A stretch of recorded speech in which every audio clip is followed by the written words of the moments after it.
Since I moved into this neighborhood, the HOA has always been a problem I've tried to ignore. The letters, the notices, the pointless meetings. I've grown too accustomed to them. But the silence I've tried to maintain is becoming increasingly unbearable. The HOA, or Homeowners Association, acts like they have absolute power. They think they can control everything, from aesthetics to the personal lives of every resident in the neighborhood. Especially the president, a woman I can't even call a leader, but a dictator dressed as an administrator. She always calls herself the guardian of the community, but in reality, she's just someone who loves to issue orders and impose her will. To her, everything must comply with her so-called community standards, standards only she understands and only she has the right to enforce. I remember the first time I met her. She didn't smile, didn't greet me, just stood there, head held high, and said, "Welcome to my neighborhood." The way she said it, it was as if the neighborhood belonged to her, and I was just a passing tourist. "Your trees don't meet the HOA standards," she said, looking at me like I was some child who didn't know better. She kept sending letters, demanding I trim my trees, remove any that didn't fit the style she had imagined in her mind. "Your trees are unaesthetic. They don't fit the vision of this neighborhood," she wrote in one of the letters, as if trees were something that could change according to her whims. I didn't respond. I didn't want to get involved in such nonsensical conversations. But then, she sent more letters insisting on compliance. Every time I threw them in the trash, she kept going. I couldn't understand it. How could someone be so relentless in sticking their nose into someone else's life? How could she be so persistent in demanding the unreasonable? But I did nothing. I chose silence. Just ignore it, keep everything calm. But then, one day, that silence was no longer enough. That day, when I came home from work, I could barely breathe. What I was looking at wasn't just some ordinary destruction. It was a direct assault, a blatant and cold invasion. My trees, the ancient ones I'd cared for over the years, were now nothing but gravestones scattered across the ground. The stumps were bare, scattered across the earth like deep wounds carved into the ground, lifeless. My entire garden, which I had nurtured with such care, now looked like a battlefield, filled with broken wood and overturned soil. There was no warning, no discussion, no meeting, no permission asked. I stood there for a long time, trying to breathe normally, but couldn't. Everything around me suddenly seemed to blur, like I was in a nightmare I couldn't wake up from. I couldn't believe what I was seeing. No way, no way, I muttered to myself, the lump in my throat growing. I walked toward the chopped stumps, trying to make sense of them. But they were no longer the beautiful trees I'd cared for. Now they were just mangled trunks, harsh, cold cuts, with no hope left. A small noise at the end of the street caught my attention. I turned around and saw a truck parked right in front of my gate. It was the HOA truck, the bright green logo stamped on its side. I recognized it immediately, and a surge of anger rushed through me. Just as I suspected, I couldn't believe they'd dare do this. I walked quickly toward the truck, my anger boiling over. It felt like someone had suddenly invaded my territory and destroyed everything I had built. The feeling of being violated, disrespected, treated like I didn't matter. I wasn't just angry about the trees. I was angry about their arrogance, the way they thought they could do whatever they pleased. As I got closer, the truck door opened, and out stepped the woman I hated most, the HOA president. She stood there, with that smug smile on her face, as if she was waiting for an argument. She looked at me, her smile never fading. "Oh, you're back," she said, her tone pretending to be sympathetic, but dripping with clear sarcasm. "We were just doing a little work to improve the beauty of the community. Your trees don't fit the standards of this neighborhood.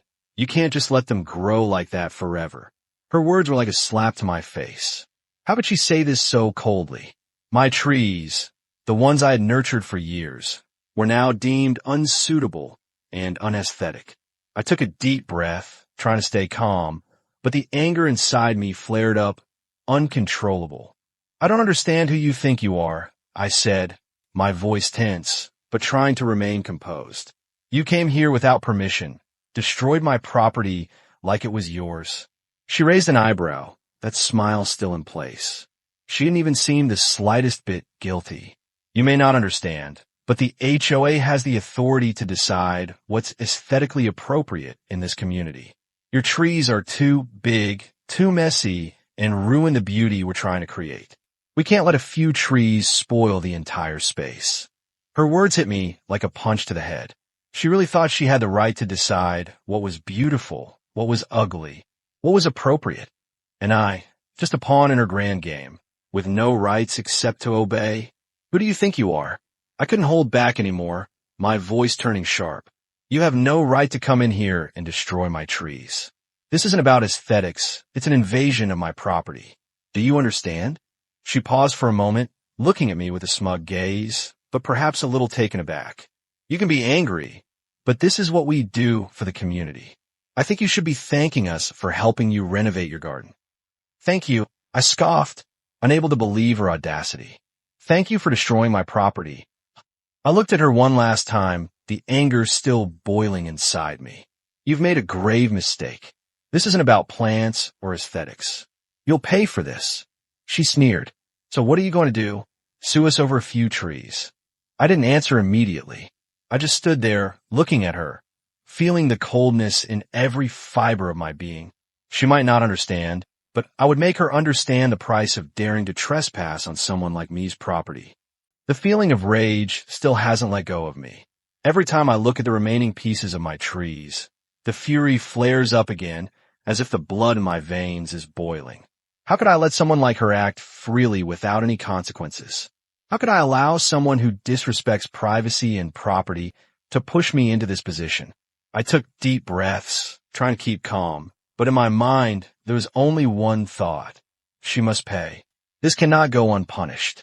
The trees were not just trees. They were a part of me, a part of this house and my family. I put in so much effort to nurture them, and now she dares to treat them like weeds. The next day, I couldn't sit still any longer. I decided I would confront her. I had to make her understand that I wasn't someone to be threatened or diminished easily. It felt like a storm was brewing inside me, but I wouldn't let it destroy everything. I had to do this smartly, not out of blind rage. When I arrived in front of the HOA office, I couldn't help but feel tense. I knew this meeting wouldn't be simple, but I had to face her, and I would do it my way. The office door opened, and there she was, sitting there with a smug look on her face, as if she had already won something. "Oh, you're here," she said, her tone light, but with an unmistakable edge of sarcasm. "I assume you want to discuss your trees?" I looked at her, emotionless. "What have you done to my property?" I asked, my voice offering no mercy. "Do you think you have a right to do this?" She smiled faintly, showing no concern. "I'm just doing my job. The HOA has the right to protect the harmony and aesthetics of the community. Your trees don't fit, and they need to be removed. It's the right thing to do to maintain order in the neighborhood." She spoke as if this was just a simple administrative task, as if destroying my property was no big deal. But every word she said felt like a stab to my heart. "I don't know what you think your power is," I said, unable to control the anger in my voice. "But you need to understand one thing. You've made a grave mistake. You didn't just violate my property rights. You've dared to violate something unforgivable." She looked at me with a smug glance, but suddenly stopped. I could see the change in her eyes, as if she just realized something. She didn't seem to know who I was. "What are you talking about?" "I don't understand." She tried to maintain her composure, but I could tell there was uncertainty in her voice. I smirked. "Let me give you a clearer picture of who you're dealing with. I'm a federal judge," and like a storm crashing in, the change on her face was impossible to hide. Her arrogant smile vanished instantly, replaced by confusion, as if she had just seen a monster she never expected. Her hands, which had been poised as though giving orders, now hung limply by her sides, completely stripped of confidence. She swallowed hard. "Why you?" "You're a judge?" she asked, her voice shrinking, sounding confused and afraid. "Yes," I answered, my tone colder than ever. "And you've committed the crime of trespassing on my property, destroying my property without my permission. This isn't just an administrative error, it's a criminal act." She fell silent for a moment, her eyes filled with fear and confusion. I could see her struggling in her mind, trying to figure out a way to escape this situation. But this time, there was no way out. I didn't know you were a judge, she stammered, her voice becoming weak. I was just following the HOA rules. We were just maintaining order in this neighborhood. I don't care about your rules. I cut her off. Your rules mean nothing if they break the law. You've crossed the line, and now you'll have to pay for your actions. She stood there, unable to say another word. I could see the collapse in her eyes, and I knew she was realizing that she had made an irreversible mistake. But it was too late. There was no way for her to escape the consequences she now faced. After that meeting, I knew everything had changed. I couldn't just stand by and let the HOA continue acting without any consequences. My anger was no longer just a momentary frustration. It had turned into a calculated plan. I didn't need to stoop to their level. I would defeat them with the very tools they couldn't fight against, the law. I began preparing for this battle meticulously. My coldness wasn't mindless revenge, but a perfect plan built on clarity and intelligence. The HOA might think they were strong, that they had the right to do anything in this neighborhood, but I would show them they were wrong to violate my property. The first step was gathering evidence. The security cameras around my house had captured everything. Every time I saw the HOA truck parked and strangers stepping out with axes and saws in hand, I could feel the anger swelling inside me. These images were undeniable. They had illegally trespassed onto my property and destroyed it for no reason. My trees weren't just cut down, they were ruthlessly obliterated. I carefully copied the video footage, recorded all the timestamps, and took note of every truck that came and went. Just in case, I even saved the details of the workers in the video. I couldn't let them get away without taking responsibility. The next task was researching legal regulations. As a federal judge, I knew how to exploit loopholes and navigate the law. I had dealt with many high-profile cases, but this one felt different. The HOA wasn't just breaking the law, they were blatantly violating my property rights. I looked into property ownership rights, environmental protection laws, and regulations surrounding tree cutting. The result was shocking. Not only did the HOA have no right to do what they did, but they had also violated multiple rules regarding the handling of private property. Trespassing on my land without permission was an illegal act, and they would have to answer for it. But I didn't stop there. One night, while researching further, I uncovered a bombshell. In the HOA's financial records, I found suspicious payments, unclear transactions, and fees that residents were forced to pay without any reasonable explanation. There were large payments to service companies I knew had no presence in the neighborhood, and irrational amounts of money transferred to personal accounts without justification. Then, I discovered massive payments to landscaping services I had never seen in the neighborhood. I sat down and went through all the transactions. Some of the amounts were enormous. Payments with no clear reason, no invoices or valid receipts. This was clearly financial fraud, a kind of embezzlement I couldn't overlook. These findings sent a chill down my spine. This was no longer just about the trees. This was something much bigger. The HOA wasn't just violating my property. They were stealing money from the residents. They had been exploiting their power to do illegal things, and I wouldn't let this go unnoticed. With this evidence in hand, I felt like I had entered a battle I wouldn't lose. I couldn't let an overreaching organization like the HOA continue to wreak havoc. I would make them pay for everything, not just for the trees, but for all the things they had done in the dark that no one knew about. But I also knew this fight wouldn't be easy.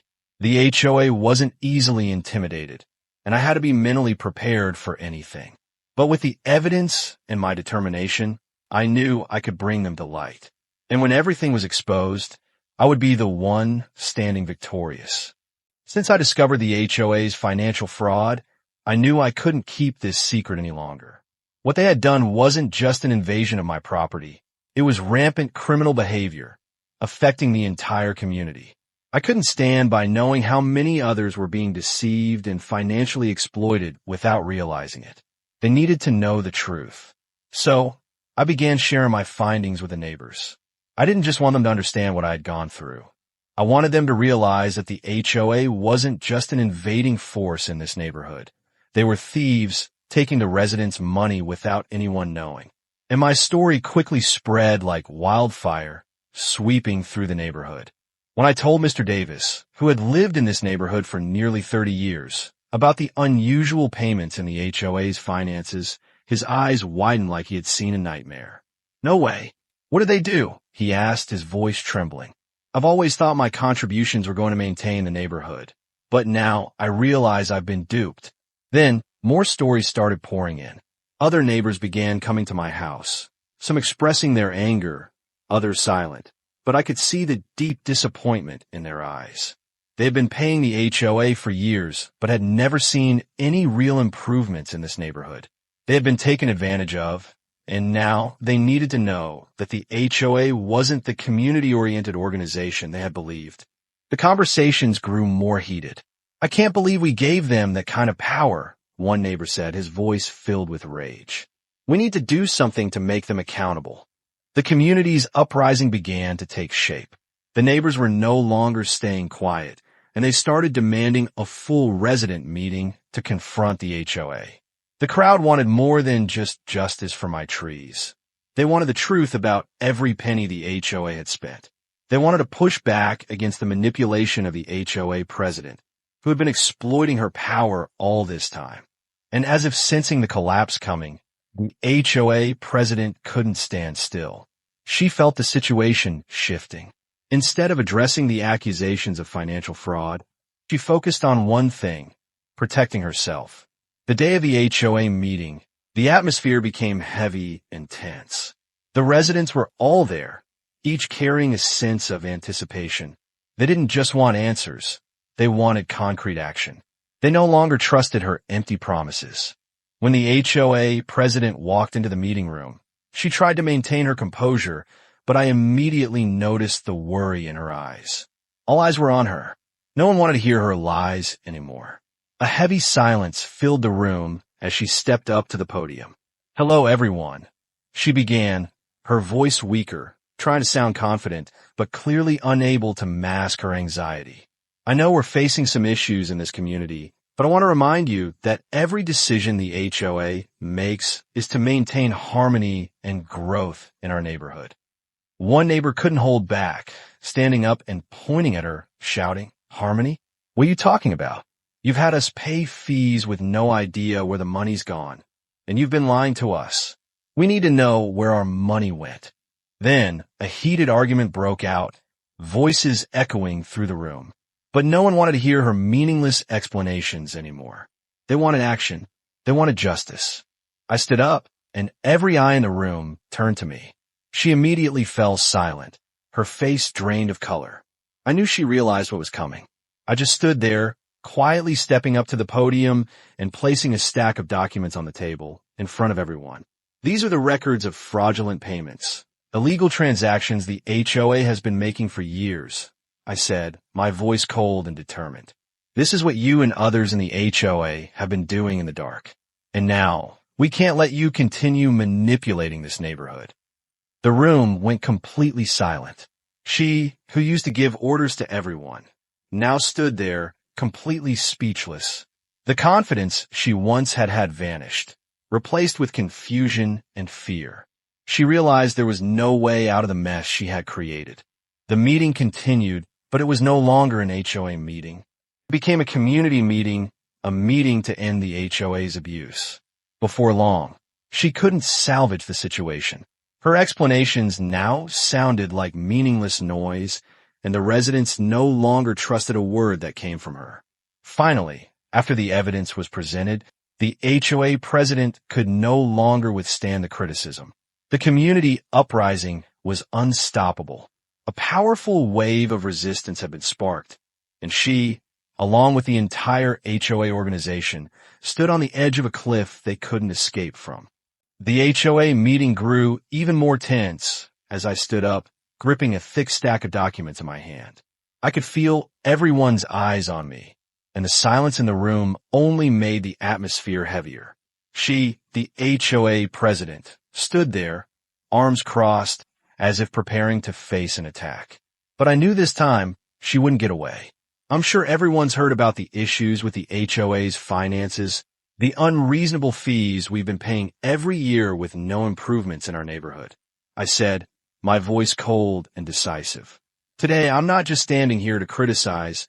I'm going to show everyone the evidence of the financial fraud the HOA has been committing for all these years. I placed each document on the table, defiantly, as if they were bombs ready to explode. Each sheet was an accusation. Every transaction, an undeniable crime. Payments to personal accounts, fake invoices, and expenses with no valid receipts. It was all there. These are unclear transactions, I continued, pointing to the papers. The residents' money has been illegally withdrawn, transferred to accounts with no explanation. The money we've been paying to the HOA, not only was it misused, but it's been embezzled by those in charge. The room exploded. The neighbors started whispering, some gasping, others unable to believe what they were hearing. She, the woman who had always been so confident, was now stepping back, her face pale. I watched her, a small smile crossing my lips, as if I were witnessing her collapse piece by piece. Is this your game? I said, my voice no longer restrained. You've taken our money, my money, to do things no one had the right to do. You've taken your power and abused it in a way that can't be forgiven. But it doesn't stop here. You haven't just destroyed my property. You're destroying the trust of this entire community. You can't do this, she nearly shouted, but the fear in her voice was impossible to hide. Everything we do is for the community. You can't do this. What have you done for the community? I shot back, my voice as sharp as a knife. Just for your own gain? Do you think you can keep manipulating people? I won't let this slide. You'll face the consequences. My words hit her like a punch, leaving her defenseless.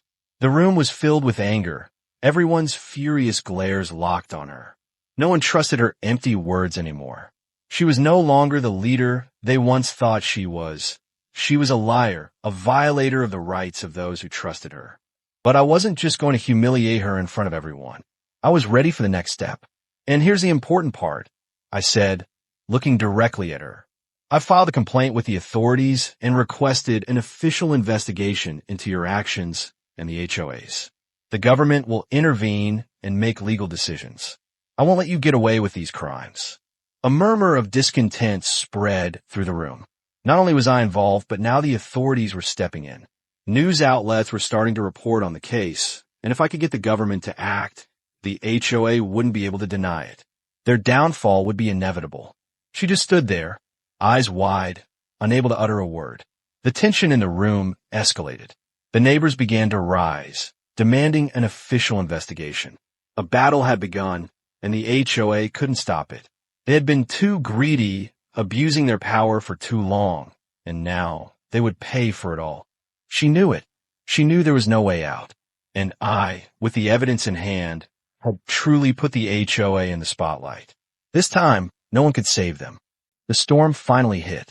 After the evidence of the HOA's financial fraud was exposed to the light and an official investigation was launched, everything changed. The HOA president's plans, all the lies she had spun over the years, were now crumbling. The evidence I presented wasn't just a hard blow to the HOA's illegal actions. It was the unraveling of a corrupt, rotten system she had carefully built. The official investigation by the authorities made everything crystal clear. Environmental inspectors arrived, examining every piece of land that had been violated, and quickly confirmed that the destruction of my trees was a serious legal violation. The funds the HOA had withdrawn from residents were found to be unreasonable and entirely lacking transparency. Personal accounts where the money had been transferred were tracked, and the police began investigating these suspicious transactions. Everything she thought was safely hidden was now exposed. The collapse of the HOA was inevitable. She couldn't save herself, and the more she tried to explain, the worse she made things. In subsequent meetings with the authorities and residents, she tried to justify herself, claiming that everything she did was for the community, but no one believed her lies anymore. People were fed up with her manipulation and corruption, and they weren't giving her any more chances. Do you really think you can get away with this? A resident stood up during the meeting, his voice full of anger. "You've lied to us, and now you have to pay for what you've done." She looked around, her face pale, trying to remain calm, but clearly unable to hide the panic in her eyes. "You don't understand. I was just doing what I thought was right. I was doing it for the community." "For the community?" Another resident exploded. "What about deceiving us and destroying this whole neighborhood?" She fell silent, unable to say another word. Her words now sounded like empty echoes, meaningless and powerless. A few days later, the authorities decided to dissolve the HOA. All the illegal activities, all the embezzled funds were fully exposed. The residents of the neighborhood now felt a sense of relief, as if a huge weight had been lifted off their shoulders. The HOA no longer had the power to control their lives. People began standing up, demanding change. The community was no longer bound under the rule of a greedy, authoritarian group. As all of this unfolded, I stood outside, watching it all play out without rushing into any impulsive actions. I didn't need to shout or cause a scene. All I needed to do was be patient and wait for the legal process to take its course. Justice would come, not through violent battles, but through solid evidence and the legal process. In the end, justice was served. The HOA president lost all credibility and power, and now she was a social outcast. She was summoned by the police to answer for her crimes, and a case was opened to bring her to light. There was no room for excuses anymore, no escape from the wrong she had committed. "Thank you." A neighbor came up to me, his eyes filled with gratitude. "You did what we couldn't do. We really owe you." I just smiled and gently shook my head. Justice isn't about owing a debt. We just did what was right. Seeing the community recover, seeing the residents now able to live freely without fear of being controlled by a corrupt organization, I felt relieved.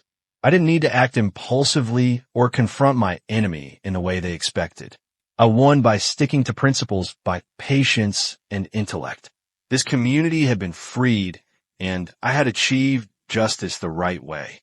When everything had settled down, when the noise from the investigation and the collapse of the HOA had faded away, I turned back to look at the garden that had once been my pride.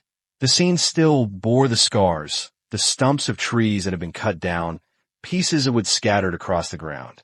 There was no longer the shade of those old trees, no longer the lush greenery I had so carefully nurtured. The pain surged again, but it wasn't for what had been lost.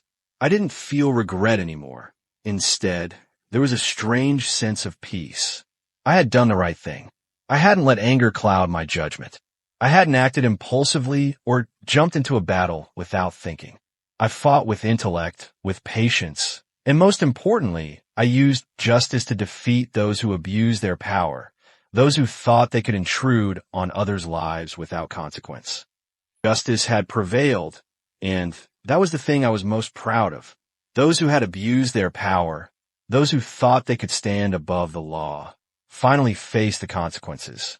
The HOA president, who once saw herself as the one in charge of the neighborhood, now had to answer for charges of embezzlement, property destruction, and even trespassing. She lost everything: her credibility, her power, and the respect of the community. People no longer saw her as a leader. They saw her for what she truly was: a betrayer. I remember the last time I saw her, standing in the meeting room, her hands trembling, her face pale with fear. Every excuse she gave had become meaningless. The residents around her no longer believed her explanations.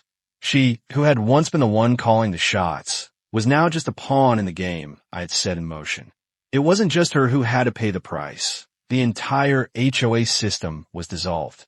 This community no longer had to live under the rule of a corrupt, overreaching organization.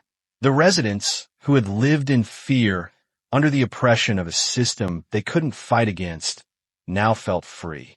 They no longer had to worry about sudden attacks on their property, no longer had to fear when the HOA sent petty fines over trivial things.